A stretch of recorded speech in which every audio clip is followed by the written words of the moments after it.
Here's my ride for today. This is Elsa. Yes, the Elsa from Frozen, and I am ecstatic. This was a beautiful day in September that happened to be my birthday, and my sister treated me to a horseback trail ride. I have not ridden a horse in about 15 years, and I tell you, it felt so good. Not only connecting with horses, but horses and nature, this felt so sacred to me.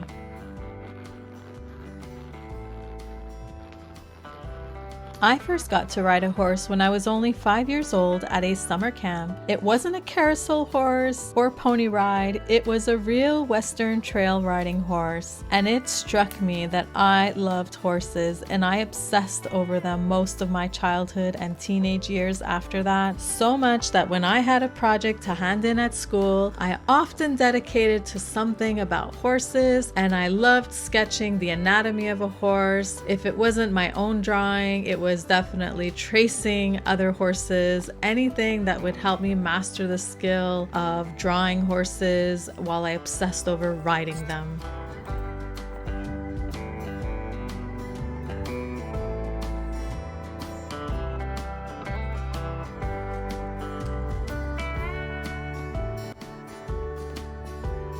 Unfortunately, as I grew up and became an adult, I also developed a lot of allergies, and being around horses full time wasn't really an option. I also couldn't financially afford it at that time. But making art, that's always possible. So while enjoying this amazing horseback trail ride, I was feeling so inspired to commemorate this moment in my own little creative way. I am going to share with you my process in my art journal. I don't feel it's a tutorial because I wasn't even sure how I was going to render it, and I did use some odd materials. Well, they're not odd materials. I maybe just use them in an odd way. I mean, who mixes acrylic paint with ink tints, right?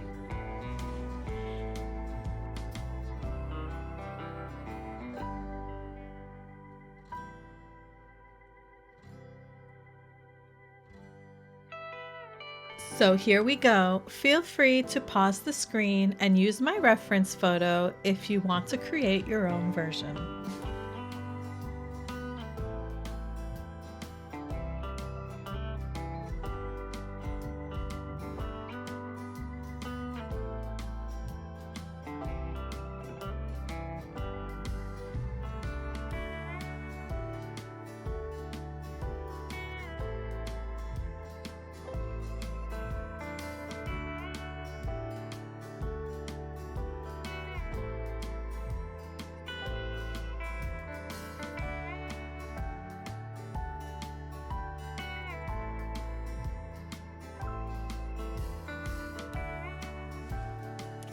As I mentioned earlier, I used a variety of Inktense pencils along with buff titanium and white acrylic paint. And I started with painting the top of my horse's head, blending away some various beige, gray, white shades. Wow, it is so tough to color white, isn't it?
Next, I used a mix of browns, grays, and greens to cover the nature scenery around the horse. This is all my very first layer.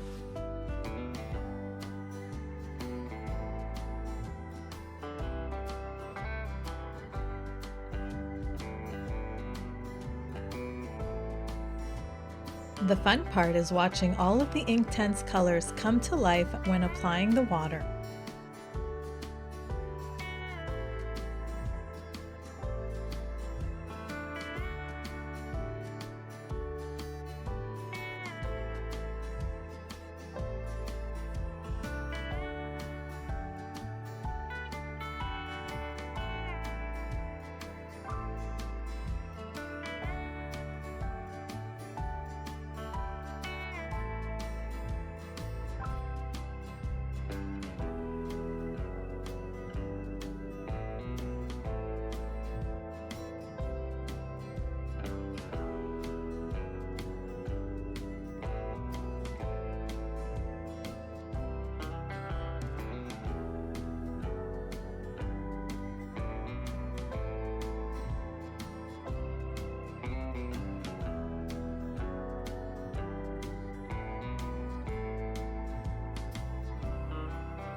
I just love tapping away the water on top of the Inktense color, but I did have to take out my heat tool so that I could dry this page up faster. I really wanted to work on my second layer.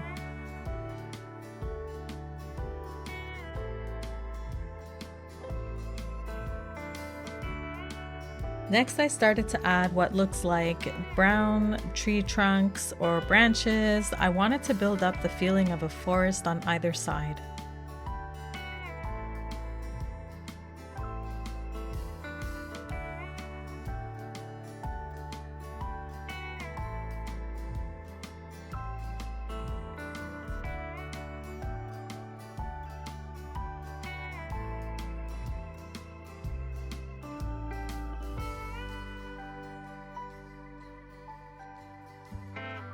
I got to have more fun with adding water for the Inktense colors to pop out, and again followed by some more drying time. I'm now working on this third to fourth layer and adding more variety of colors. I used some yellow Inktense to catch a sense of some sun peeking through. And of course, I add even more Inktense greens and more water to follow. I sort of questioned myself at this point, why did I not do this all in watercolors?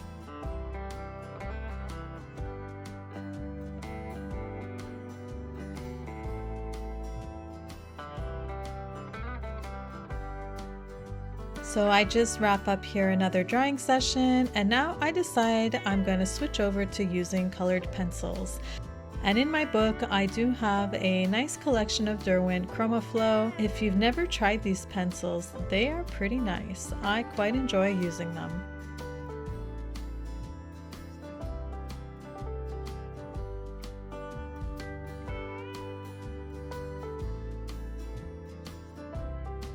I use some of the grays to help sharpen up my horse, and then I mark off the red halter and the blue reins.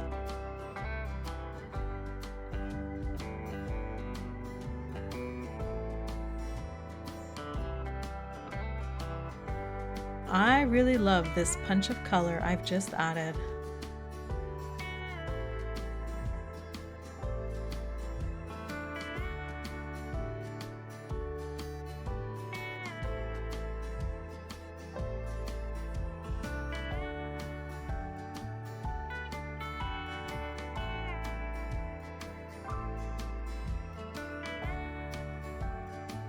Now you're going to see me going back over my horse with the white acrylic paint mixes between the white, the buff titanium, and the grays. And of course, I want to get that mane effect. I want that hair to look like it is coming out and flowing. So lots of tweaking here.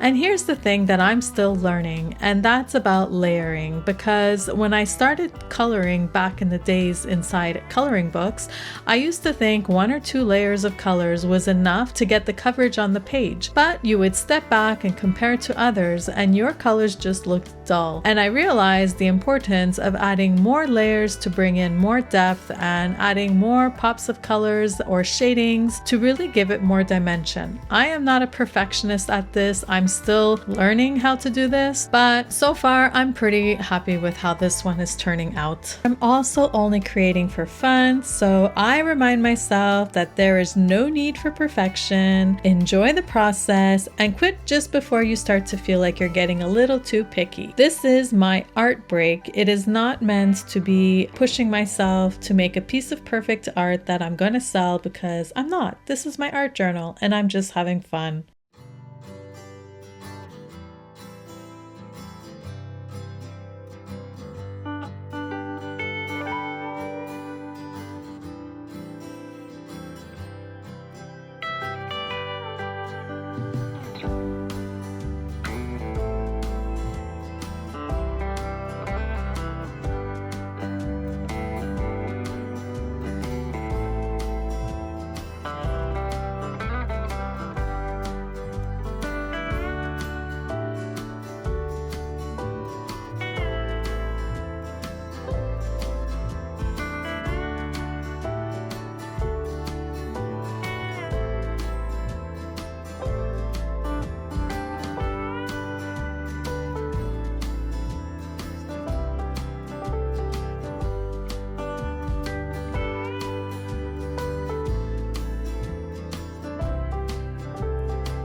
I absolutely love how this one has turned out. I hope you enjoyed this process as much as I did. Thanks so much for watching. See you in the next one.